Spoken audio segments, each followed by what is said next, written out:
Didi, the big news of the weekend was a defeat for Manchester City at Norwich, who were short of 8 players and managed to beat Manchester City 3-1.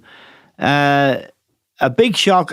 Before I ask you about the game, just about Norwich's manager, who's made such an impression with the club in winning the championship the way they did, and in making, quite a striking entrance into the Premier League. Daniel Farke, he's German. What's his background? Well, he worked at Borussia Dortmund. He worked there with the youth teams and then with the second teams. And I think what happened in recent months and years, clubs think outside the box, because obviously you've got a lot of managers and they get sacked ever so quick. And Huddersfield made a great experience with David Wagner, who was working at Dortmund as well with the second team. Came to Huddersfield, took him into the Premier League, kept him in the Premier League, and now he's obviously at some stage he was always given that he couldn't sustain what he did there. He's back in Germany now with Schalke.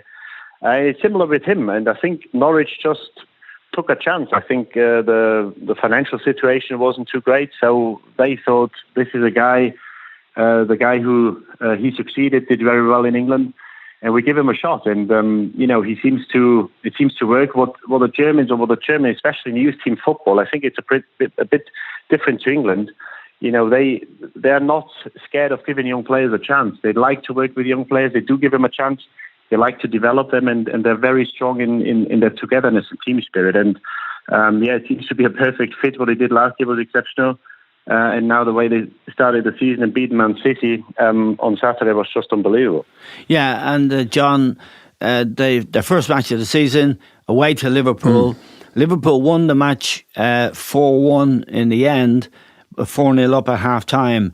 But in that game, Norwich did create chances. Teemu Pukki, the centre-forward who had such a great season in the Championship and has been such a revelation and was on Saturday, despite the fact that Liverpool got an incredible start on them, they showed a willingness to pass the ball, a willingness to get forward, and an intelligence in the runs Pukki, for example, made.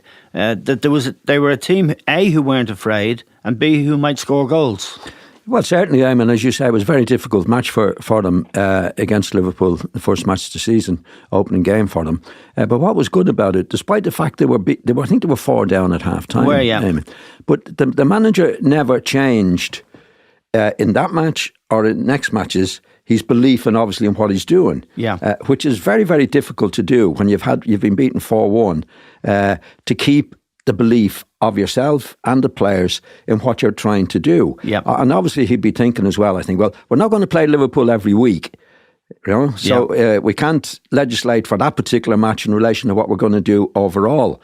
And what was very, very good, and obviously he's kept his faith in what he believes in and the players.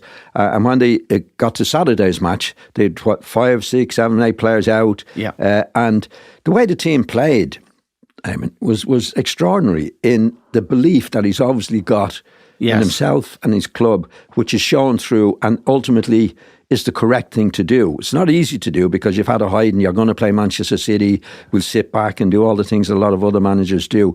He told the players, go out and play, which they did and played extremely well, as we know. So it's a sign of a very, very good manager that under pressure, being drawn against Liverpool in the first match, to keep a belief that is needed in what he is trying to do. So it was very, very good, and he's been very impressive so far. Now, right from the get-go on Saturday, we were talking to each other during the game. City, they just didn't show up. No. With their normal pressing, their normal disciplines, it just wasn't there. Wasn't there, Eamon. It looked like to me the classic, we're playing against an easy team today, therefore we don't have to do what we normally do, and it'll happen.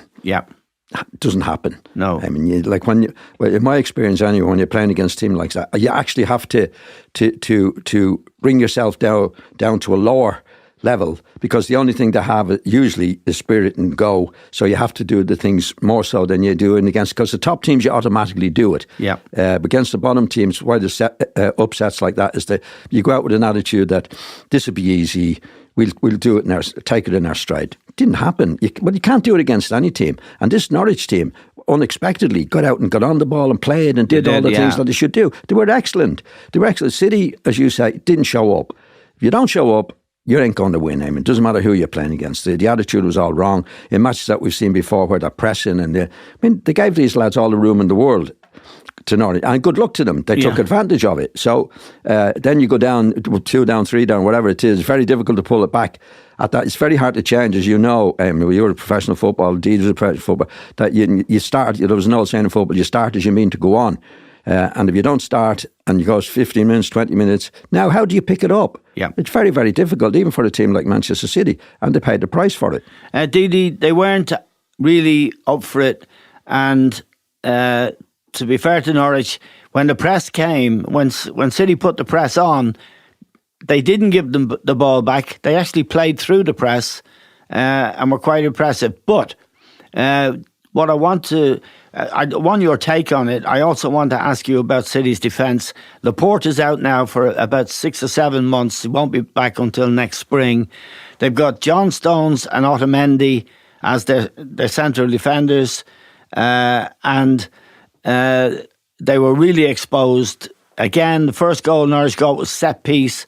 No challenge from a City player. 1-0 down to a set piece goal again. They're going to have a problem with that defence, aren't they? Yes, they do. And I think John made a very good point. I think they were complacent on Saturday. I think it's something we haven't really seen from City. No. City and Liverpool, I think they won the last 10 or 11, 12 games. You don't do that if you're complacent in last season, and they started the season okay. So this is something we haven't really seen. I think it's always more likely after an international break, even though the games have been changed over the weekend. And Monday, Tuesday, I think, are the last games. They've got a few South Americans. They're coming back from long travels, and you don't train for about 10 days. You've got the players together Wednesday, Thursday. So I think it's always more likely to get a performance like this after an international break. But there was no excuse. And what John said, once you start sloppy, it's very hard to pull it back, because all of a sudden you think after 15, 20 minutes you're 1-0 down. You think, oh, we've got a game on here, which we didn't expect before. And then to make that switch, it's very hard, and they weren't able to do it. And then on the other hand, what you also have to say, if you give opposition teams goals, you'll be in trouble. You can be Liverpool, Manchester City. You can only score so many. You can't score 5 and 6 every week. They scored 2 on Saturday. It wasn't enough. But if you concede a goal like the second goal, I think it was, where Otamendi gets caught in possession on the edge of the box. Yes. This is something that shouldn't happen to a professional footballer, especially one who plays for the best team. I think he was bought for an awful lot of money. This should never happen in professional football throughout your whole career. And it happens with him, not week in, week out, but it's not the first time this has happened, that he gets caught in possession. He loses the ball, and then he turns around and says, why didn't somebody give me a shout? Yes. So, when you do get the ball, and they did press very high Norwich at times, that somebody will come at you. And he had 2-3 seconds to get rid of the ball. He didn't get caught and they scored a goal. And if you give teams goals the way they did, then you are asking for trouble. And I think with Laporte being out, Stones, I always defended Stones because I think he brings the ball out. But, even I'm about to change my mind now. I think they will get big problems in the next few months with Laporte being out. Because if we play against these, they played Norwich now, and credit to Norwich. What they did at the weekend was fantastic, but there's bigger tests to come. So if you play with Otamendi and Stones at the back, if I was a City fan, it would certainly worry me. Yeah, John, Stones is not naturally defensive-minded. He doesn't have the instincts of a defender. He's an okay footballer. When he's on the ball, he's comfortable. But the first thing a defender has to do is defend. And it was Stones who played the ball to Otamendi. It was... Well, I wouldn't blame him for that. Otamendi had lots of time to do what he needed to do. But Stones has his own faults. Yes. He's very good on the ball for centre-half. But, you know, you don't need centre-halves to be good on the ball. Well, you do nowadays, the way it's played. I don't agree with it. It's defending is the big thing. Yeah. And it was sloppy. You know, like if you start off sloppy, it goes through all the players. It wasn't just one or two players. It was whatever was in the Manchester City player's head, that Stones did what he did, Otamendi did what he did, which is madness. Yes. You know, and bad, really bad stuff. So I think the base thing was they weren't up for it. They were complacent. Didi might have a point out in maybe they were in international duty, but a lot of other players, Liverpool players were in international duty as well. Were, yeah. So what you have to do is pick yourself up, as Didi would know, and know, well, look, I'm a bit tired and you have to do it. But they didn't do it, and it leads to what they didn't do going forward, and it leads to what they're doing at the back game. And that's interestingly enough, I mean, we should say, I suppose, as a basic principle of any conversation involving Manchester City, it's the first time they lost since last January. They put together an incredible run to win the Premier League. They had to win every game, and they didn't. So it's quite uncharacteristic, isn't it, Didi, of Manchester City under Guardiola to have a lapse like this. And everyone is entitled to a lapse, I guess. But what I'm trying to get to is that the failure, for example, to attack the ball for the first goal, give a free header, that's something that is in their DNA. But they're usually not defending very much because they dominate teams. But when they have to defend, they can't. And this will be the ultimate test now. And as you say, of course, they allow the lapse. And if they had got beat by a Watford, by another mid-table team, even though Watford is not going too well at the moment, people probably wouldn't have taken as much notice as they did now, because it's a team that got promoted. I think I saw a statistic, the market value of the players, what the players cost when they were bought. I think it was 6.5 million Norwich, the 11 players, and 406 million the City team. So there was a team on the pitch that cost 400 million quid more than the opposition's team. Then again, in football, this is why we love the game. You never know what's going to happen. And yes, they allow the lapse, but the bigger picture now is the way Liverpool is going, they don't seem to have a lapse at the moment. And I think City have to be careful because one or two more games like this, they could be 7-8 points behind at Christmas. Yes. Even though it's very early days in the league. But, you know, you can't win the championship in September, but you can certainly lose it. And there was certainly a game where they had 3 points penciled in. Yeah, just to mention, John, of Pukki, he's a Finn. He looks like a journeyman. He did score 29 goals in the Championship last year, but he's an intelligent player. He got through for what turned out to be the second goal, actually. The third goal was the cock-up with Otamendi. He got through, and 99 strikers out of 100 would have had a shot, but he actually picked out a colleague who just had a tap in. He makes intelligent runs. He did at Anfield and he did again at the weekend. Yeah. And he's not the most technically gifted or imposing player, but he's an intelligent leader of the line. Yeah, he's a very good player, and as you say, like most players, forwards, who strikers, apart from scoring goals, are not particularly intelligent in the general play. This fella has a general intelligence, if that's the right word for it, all around the pitch. And it's not what he wouldn't be that quick, he wouldn't be that good on the ball, but intelligence is a huge thing. Especially when you're leading the line. And making the best of what he has. And that's what he does. And he does it extremely well. Yeah. I think what happens with a lot of players that he doesn't look a terrific player. You know, some lads have they look the part, but don't do much. But this lad doesn't particularly look the part, but he does the business. And he's very, very good. I mean, whoever picked him up, or was it the manager picked him up, or obviously knew him. Yeah. And knew he was a good player. And he's proven to be certainly a much better player than he looks. And that's terrific. No, he's a great lad, and he's game. He does his stuff. He works hard. He's really, really very, very good player for Norwich. Now, Didi, Liverpool went a goal down as well. Trent Alexander-Arnold does need to know how to defend, but they gave a goal away. But in the end, they won comfortably. What do you make of them, Didi, at the moment? Well, I think you make a case that they're the best team in Europe. I wouldn't be surprised if they defend the Champions League. Yeah. And I certainly wouldn't be surprised if they were to win the league, because they've got firepower in abundance. They've got I'm not sure whether confidence can be higher than this Liverpool team has got at the moment after winning the Champions League.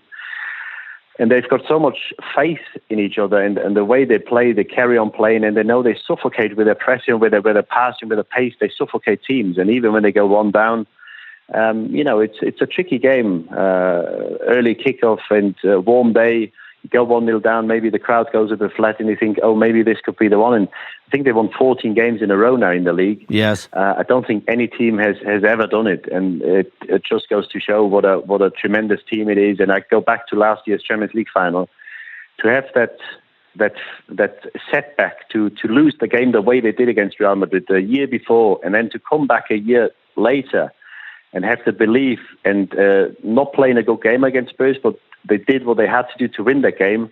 I think shows what a tremendous team it is, because not many teams would have come back after the setback in Kiev against Real Madrid. They did, and they're just. I'm not sure whether you can say City is a better team than them at the moment, because the way they play is just a joy to watch, and it's very hard to imagine how they're going to get beat, because obviously they're 5 points ahead now, so you would like to think City loses one or two more times, so they need to lose probably 3, 4, 5 times this season to not win the league.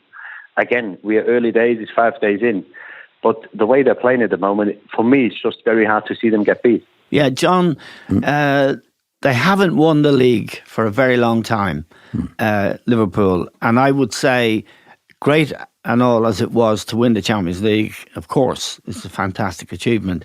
To win the Premier League would be very special for Liverpool. Brendan Rodgers almost did it. This team looks well capable of doing it. On Saturday, he rested Jordan Henderson and Firmino. And he started Oxlade-Chamberlain and Origi. Now, he brought Firmino on. Firmino had played 2 games in the international break for Brazil. I mean, they're playing all over the place, raking the money in Brazil, but he played 2 games. Now, when he came into this game on Saturday, what a beautiful player he is, Firmino. Yeah. I don't think I've quite appreciated how good he is, intelligent, and hard-working at the same time. Yeah, he's a terrific player, Eamon, and I think he has improved. I think when I saw him early on, and I think the two of us agreed that I didn't fancy him that much, but he's come on well, and he's done well. But what we must remember, you're a Liverpool supporter, Didi, I'm sure is a Liverpool supporter. It's very early days, Eamon. There was a period last year when Liverpool went 7 points. They could have, in December. In December. So... I think Liverpool are a terrific team. I think they're obviously favourites now to win the Premiership, because although it's early days. But City, that was a bad result for City. It was a bad performance for City, and they had a couple. I remember at Newcastle they lost, and they lost to Leicester, and they Crystal Palace. Crystal Palace. Yeah. So when they played Liverpool at one stage, if Liverpool had won that night, they went 10 points ahead. So it's a long road. It's still a long road to go. Yes, absolutely. But Liverpool have started well. City haven't started particularly well, so they got the advantage at an early stage in the season yet. I think they have the squad. I think you have to rest the players now, Eamon. We talked about it before the match. Firmino wasn't playing. But he's played 2 matches during the week. It's terrible for the players now and the clubs that the international matches now are taking up so much time. Yeah, for them, it's very, very. You need a big squad, and he did the right thing in mind to rest. You have to rest the players now. But the thing with Liverpool, at the start of this season, look much more hungry than City do. Yes. I think City have got, they obviously on Saturday went a bit complacent, whereas Liverpool are still up for it in a way that City have to get back to that level again. And it's not easy. I mean, once you slip down a bit, as we all know, it's very difficult to get back. First of all, you shouldn't slip down the way they did, but they did. Liverpool haven't. Liverpool have kept their intensity, if that's the right word, in what they're doing. And that's a big, big plus for them at this particular stage in the season. I must say, Didi, I thought at the beginning of this season City were awesome and mopping up. I thought they'd improved, and I was quite shocked by what we saw on Saturday. But just to go back to Liverpool for a moment, with Van Dijk, Matip, who's keeping Gomez out of the side, Robertson and Trent Alexander-Arnold for his going forward play, not for his defensive qualities, with sort of Matip, for example. I think they got him for nothing from Germany. He's improved, and Klopp has improved him. The presence of Van Dijk gives them a huge advantage over any other team in terms of their defensive organisation and the leadership he provides. And Robertson also is a real leader in the team. You can see him setting the tempo, keeping the intensity there when it's required. There was a tackle he made on Saturday in the second half, which was really important. They look rock solid at the back, and Klopp appears to have improved some of those players, Matip in particular. Yeah, no, they just look the real deal, and I think what the best players, the really, if you talk about the best players, they not only do play well, they're not only reliable when the chips are down, and you get a performance off them, they make other players better. And this is for me what makes a very good player into an exceptional or a top class player when they make other players better. And yes. I think the way Van Dijk organises, I think everybody has improved in that back line. And teams are about spines. And in Alisson, they've got who's out at the moment, they've got a very good keeper. They've got Van Dijk there, Matip, Gomez. You can play who you want there. Then you've got Fabinho. I think he's made a huge difference. He has, he's come to the club. Yeah. I think that was always their Achilles heel, because they never really had that holding midfielder. Henderson is somebody who likes to drive the ball, who likes to get forward. You need somebody there who gives other players the license to go forward. And in Fabinho, they've got that player. So you've got Van Dijk at the back. You've got two very, very good fullbacks. You've got Fabinho there, and then you've got the three up top. So if you play for the team now and you leave the dressing room, for me, that was always the most important thing. When you shake each other's players' hands and you look each other in the eye, if I played in the team now and I saw these guys going out, and I know I've got Salah, Firmino and Mane most weeks on the pitch, you just go out there without being cocky. You'd say, well, what can happen? We've got an exceptional goalkeeper, we've got the best centre-back, and we've got three of the best forwards, or probably the best forward line in the world. Yes. So a lot needs to go wrong to lose the team. So if you're focused, and I think this is what Klopp's been very good, to keep them on their toes, because as we've seen in City, it's not an easy thing to do, because if you win 10 games, 11, 12 games, you think, well, we're invincible. How can we be beat? But you always have to remind players, it could end on the Saturday or the week after. So the way they keep their intensity up, I think, has been absolutely intentional. And if they've got intensity in their game, as we've seen so far in the season, they're very hard to beat. Yeah, John, you would have had that at Leeds when you looked around that dressing room and you saw Peter Lormer's, Norma Hunter's, Eddie Gray's, the real great players played with. There is a lot in that. It's everything, Eamon, really, because it's trust. Yeah, you know what I mean. If you're going out in a team that one or two are going to bottle it here, right. First of all, you're two men down. If you're going with lads who are tried and trusted individuals who are not going to let you down, it takes pressure off you. Well, it takes pressure off everybody, because you're a team. So that's a huge. It's a confidence thing, Eamon. It's a belief. You can't fake belief. Confidence. You can't go, if you've got two dodgy players going out on the pitch, you can't say, oh, we're great today, because these are two dodgy players. Yeah. Now, the only thing I'd remind you, two Liverpool fans here, and you're talking about it, they're still playing this high line. Yes. Liverpool. And it's bad. And it's not good. Even on Saturday, they did it. Now, if you're playing against a lesser opposition, then you're not going to be found out there. But I think it's wrong. I think they will be found out, and I don't, from Liverpool's point of view, I don't like it. Yes. It's a sort of an offside trap. They're coming out very, very far, and against these lesser teams, they're outplaying them anyway. And I agree with Didi and yourself and everything they do. They're terrific at what they do, and there's an intensity about them that I don't think is ever going to stop, because that's one of Klopp's main assets, in my opinion. That won't stop. But they are playing this. There was a free kick even the other day where they're nearly 20 yards from the whatever. Yeah. It's only something to look out for, and I think it's not right. And I think somewhere along the line in a big match against some of the better teams, they could be cut out. I'm only saying that I think they're terrific. No, I think you're right. There is something that wasn't broken that Klopp appears to have tried to fix. by creating this high line and actually running out and not going with runners. Yeah, well, you need to look at every situation in isolation.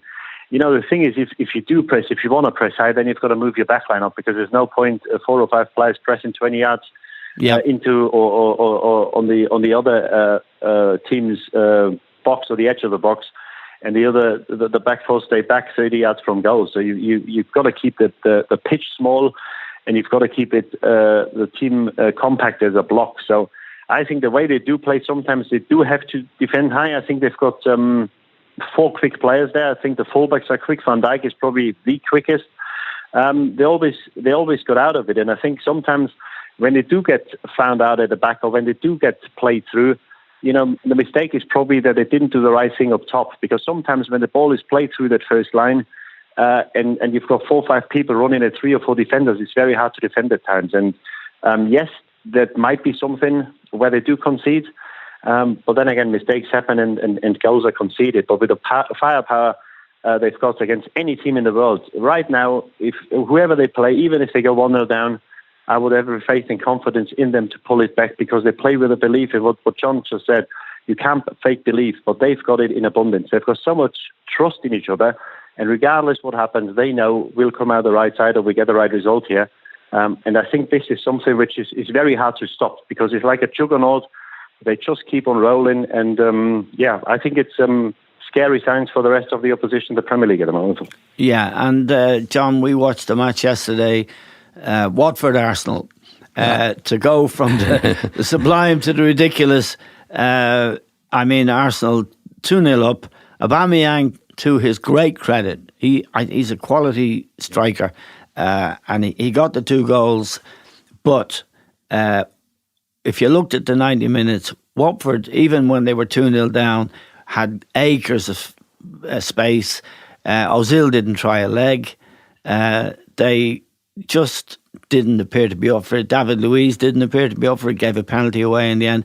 I never saw a sloppier performance. Did you? Well, I've seen it from Arsenal before, not so long ago. Yeah. They were what they are, Arsenal. You had Xhaka. Yeah. Ozil, for example, again, it was back in the team, and I think he was taken off with 20 minutes to go. Yeah. Right? This is at a time when they're up against it. Yeah. Right, where you need a player to get a grip in the game and go. And with Ozil, what they do when they're like that, they get him off the pitch. Yes. Right? He should be the man to do it. But they've got loads of other faults in their team. They're just, as you say, Aubameyang and Lacazette when he's fit. Good player. And they have a lot of good players. Yeah. But they've too many bad players. Yeah. Like if you like Didi and yourself were talking about Liverpool in particular, like there's not one of the Arsenal players would get on the Liverpool team. No. Not one. No. They wouldn't even be anywhere near. First of all, there's about 3 or 4 with their attitude. Yes. Right? Like Klopp wouldn't have them in Liverpool, never mind in the team. Yeah. So, like, that's what they are. And if you get characters like that, they're going to do what they did yesterday. Yes. That's the great thing about football. Ultimately, if you've got a fault, it shows. Yes. Ultimately. There might be 2 or 4 or 5 minutes you get away with it. But in Arsenal's case, I think it's a lack of character, lack of players, lack of effort. Yes. That's your starting point. So I can't see any way for them, to be quite honest. Didi, Ozil again, really, this is a player who played in a World Cup winning team in 2014 for Germany, who just appears not to care. I know he always had that languid style, and sometimes it can be deceiving, but when he's not on, he just disappears. Yeah, he does, but I don't think Arsenal's problem is Ozil. He played a wonderful ball. I think it was for the second goal, where he put the fullback through and then he squared it for Aubameyang where they scored their second goal. And we know he's capable of. And he obviously played in a better team in 2014. Of course. With better players, where he has or he can make that X factor and make the difference. Yes. In Arsenal's case, if I just don't understand, you when you go out on a Saturday or a Sunday and you play in the Premier League, even when you play as a kid in the park, you want to win. Yeah, you want to have fun, but at the end of the day, you want to have a result. And what they showed yesterday in terms of game intelligence, game management, it was just not Premier League caliber. You know, to concede the goal they did, to let Watford back. They had 4 or 5 situations in the first half even. Yes. I think the Dunphy lost the ball on the edge of the box where they could have scored. Now, I don't understand. At halftime, you're 2-0 up. You don't need to play out from the back. If you can, if they don't press, if the other team takes a breather, play out from the back. If you can, you kick the ball long, you play in the other half and try to win the second ball, and then you start playing. And I don't understand, because Bernd Leno is a good keeper, and he's an intelligent young man. I would have said at halftime to the manager, if you want to play out from the back, bring the other goalkeeper on. Yes. I won't give a ball, because that new rule, I think it'll cost Arsenal over the course of the season. It'll cost them 5 or 6 points. Yeah, they lost 2 yesterday. They lost 2 because in the past, when they passed the ball out from the back, they lost the ball outside the box. Now they're going to lose the ball inside the box, which is obviously even more dangerous. And I couldn't believe what I saw yesterday when they lost the ball and conceded the goal. When Socrates gave the ball away, totally scored. It was just, if you see this in the 8th or 9th tier of football, you say to the lads, listen, guys, this is not good enough. We talk about a team that wants to get in the Champions League, a team that's got ambitions, and I think it was pathetic from start to finish the second half. And they were so fortunate not to lose the game in the end, because Watford probably deserved it to. Yeah, just to ask you and John, I know about this idea of playing the ball out. City gave a goal away, trying to play the ball out in their own box. Arsenal did yesterday, trying to play the ball out in your own box. Isn't that madness, or are we missing something? Well, I must be missing something. Yes. I can't see the advantage in it. 2-0, you're 2-0 up. You've got half an hour to go, 35 minutes to go. What's the point? You've got 3 or 4 defenders in the back, and they've got 3 or 4 forwards who close them down. Obviously, what they want, because they can't go in the box, play the ball, and then we're going to close you down. So what's the best that can happen? I've not seen a goal being scored where the ball is played from the keeper to the centre back 3 yards from him, and they go the other end 20 seconds later and score. I've never seen it. Yeah, and if there's a chance to do it, do it. But what I've seen yesterday, I watched it and I sat there in disbelief, Eamon. Yeah, absolutely. John, we've talked about this a lot. There seems to be a fashion now, it's in vogue, to pass this ball out inside your own box. Yeah. I don't get it, Eamon. I mean, people say to me, well, you're old-fashioned in that. I don't think anything is old-fashioned in football. It's either right or it's wrong. And if you go back even a couple of weeks when they played at Liverpool, Arsenal, they were doing the same, and they were giving the ball to the fullbacks or defenders on the back line. Yes. So you were going from 6 yards out to 6 yards back in your own box, especially against Liverpool, who are noted for brilliant at doing what they're doing. Now, they did it at Anfield, and they did it again yesterday. I don't see it. I think it's nonsense. I think it's wrong. Totally wrong to be doing it. And what annoys me about football, it's become fashionable. Yes. And I've always found that in football, actually. There's a copycat effect in football. In other words, years ago when Arsenal were 3 at the back and they were winning, everybody went to 3 at the back. Now the teams that were 3 at the back a few years are now playing 2 whatever they're doing. It changes. In other words, if they're doing it, we'll do it.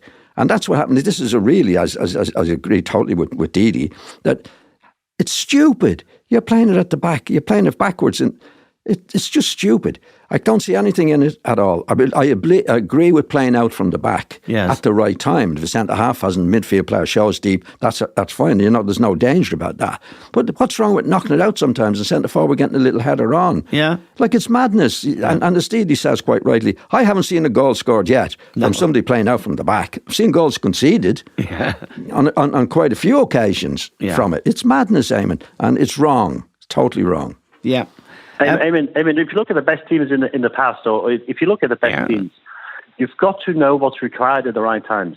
Yeah. And if playing out from the back 5 minutes into the game is the right thing to do, that doesn't mean it's the right thing to do after 60 minutes. Absolutely. And this is where you need leadership, and this is where you need players who take responsibility and say, listen, guys, we get ourselves in trouble here. We're winning 2-0. We go long now, regardless of what the manager says. You've got to make these decisions on the pitch. Yeah, and if he hasn't got players to change it, they talk about Xhaka. Xhaka, I've always defended him. I can't defend him no more. No. There was a game last week where he gave 4 or 5 free kicks, or I think it was against Spurs 2 weeks ago, where he plays foul all the time yesterday. This is David Luiz, Xhaka. I expect them to say, listen, guys, move 30 yards up the field. We kick it long, try to win the header. We probably lose it. Then we got to win the second ball, and then we can play. And Arsenal hasn't got it. I think other teams have it. I don't think this would have happened at Liverpool. If this happens to Liverpool, Van Dijk would have said, listen, guys, no more of this. We go long now. Yes. Because we get ourselves into trouble here. And this is what they lack. And this is why I've got major doubts about this Arsenal team, because if you don't realise, and it didn't happen once or twice, it happened 4 or 5 times before they conceded the goal. Yeah. If you don't make changes now, if you haven't got a player on the pitch who says, listen, this, end off. Yes. Leno, and kick the ball long, we get off the pitch. They haven't got it, and this is why, they'll be in the lead again in the next few weeks. I'll have major doubts about them. Yes, they've got better players now going forward. Pepe looks a decent player. Aubameyang scores, but still they don't get the results. And if you don't win a game like this yesterday, I think that it could be a long season for Arsenal fans. Yeah, John. I think, to be honest, Didi, I think it should come from the manager. Yeah. The manager should say, we don't want that. Now, I know there are times on the field when the players have to say certain things and do certain things lead. But this is so dangerous and it's so obvious, I mean, that before you go on the pitch, even before you go on the pitch, we ain't doing you're that not today. doing that. And no way you're doing that. Now, what I would agree that if it did happen on the pitch without the manager's instructions, then one of the players would say, what the hell are you doing? Yeah. I don't think it's up to the players on the pitch to do it. It should be a given before you even start the season that there's no way we're going to do this. And if anybody does it, they'd be straight out of this team. It's madness, and it shouldn't happen from day one. Never mind day 2, day 3, day 4, and day 5. Okay, John. Manchester United, Leicester. I thought this was a game Leicester might win.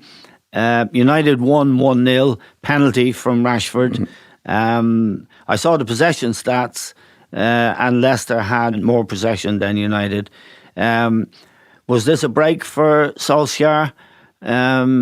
Because Leicester are a decent team, and Maddison played well. He's a good player who's emerging now as a serious player. He's a good player. I was disappointed with both teams, Eamon, to be quite honest. Yeah. I didn't think Leicester did what needed to be done to beat Manchester United. I thought Manchester United were there for the taking if Leicester had played as well as we expected them to. Yeah. Like Solskjaer quite rightly, all man, well, the result is a result and we didn't need the goal, and yet they're going to look at all the good things, which is fair enough. But they didn't play well, Eamon, and Leicester were a disappointment as well. I think if Leicester played, and they have good players, but they didn't. It was a scrappy match, Eamon. I don't think either team played well. Maybe Manchester United just about deserved it, but not by much. Neither team played. But I was disappointed with Leicester as well. I thought they could have played a lot better than they did. I think United were there for the taking if they played as well as we expected them to play. Yes. And they didn't. So United took advantage of it and got the 3 points. Didi, Solskjaer, under massive pressure, obviously, because the results haven't been great and the performances haven't been great. Now, Pogba was missing on Saturday. Some people might think, and I'm one of them, that that's no big deal. Yeah, well, they got the win. I think they got beat with him against Palace a few weeks ago. Yeah.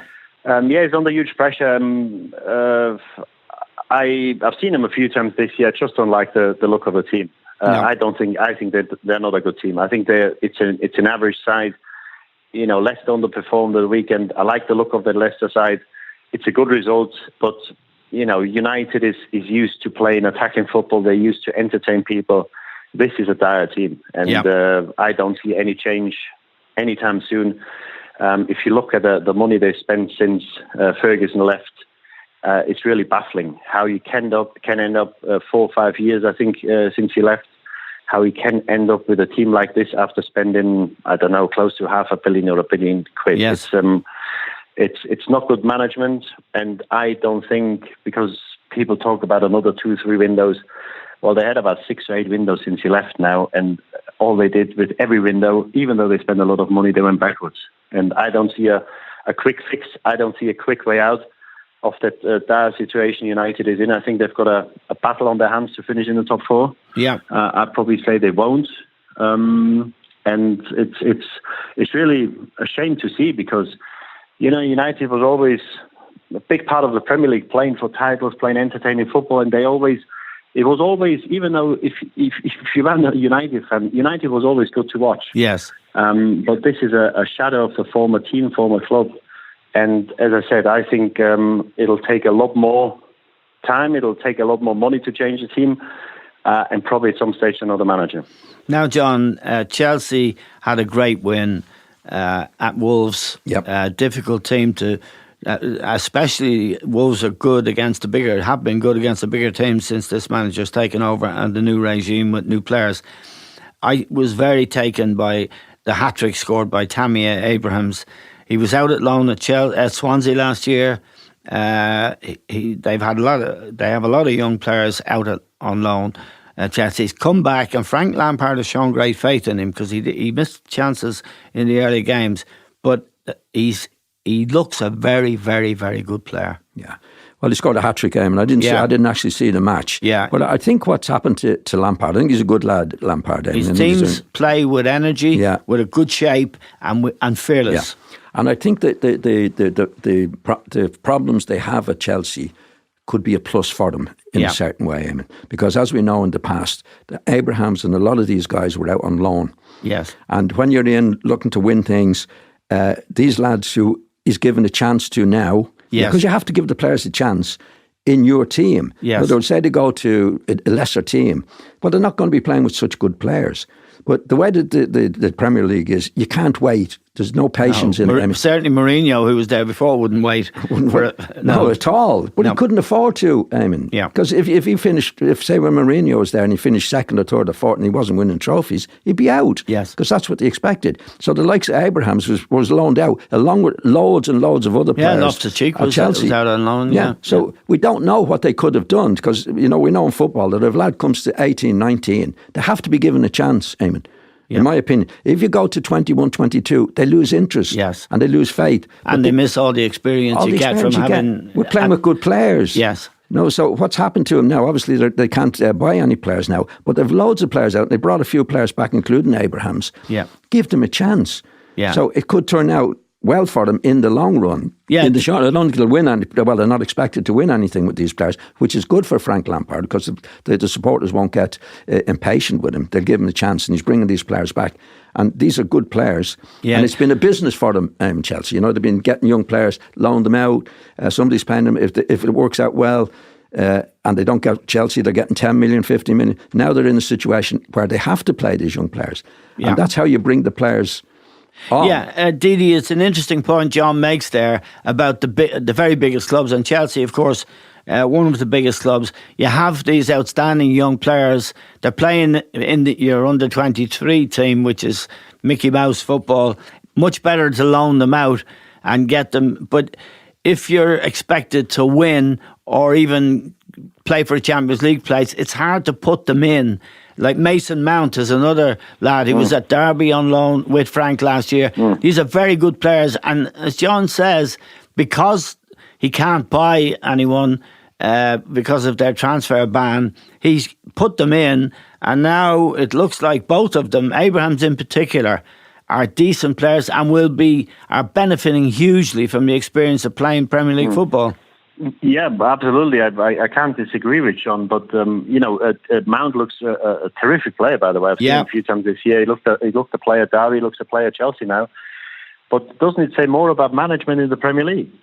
Yes, you've got these players and you loan them out, and surely somebody must see how good they are, what they can do. And I think it's a shame that you need a transfer embargo to get two of the best young players England has got into the team. Well, we've got Sancho here, we've got a few other English lads here, because here they are given a chance. Yes. The Germans, they like to bring young players through, and they say, if you need 3 months to settle in, you get 3 months to settle in. And if you haven't got 3, 4, 5 good games at the start, we know how good you are, we're going to bring you through. Sancho had a very quiet spell when he first came to the club.